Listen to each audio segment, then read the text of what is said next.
মানুষের তরে দিতে।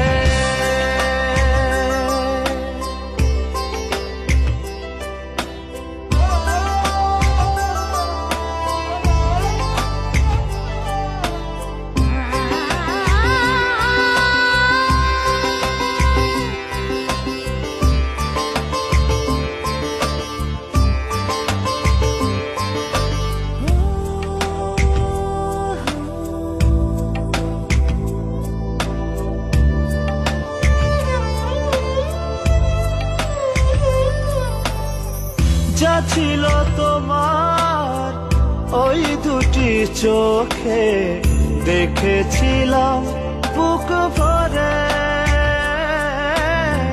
কি যে মমতায় নিয়েছিলে কাছে, নিজেকে উজাড়